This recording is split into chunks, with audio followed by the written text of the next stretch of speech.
Quick reading for February the 11th to February the 12th of Virgo. We have the King of Swords, the Justice, and the Four of Pentacles. Patay tayo dyan, no? Kasi knowing Virgo, no, napaka-meticuloso sa mga bagay-bagay.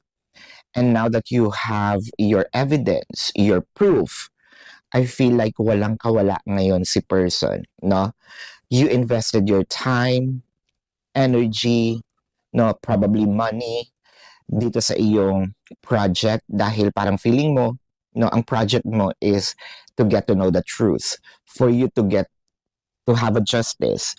Kasi parang feeling mo medyo you are smelling something fishy. Some cross-watchers, mag-ingat dahil may madidiscover kung nagsisinungaling man ang cross-watchers ngayon, no?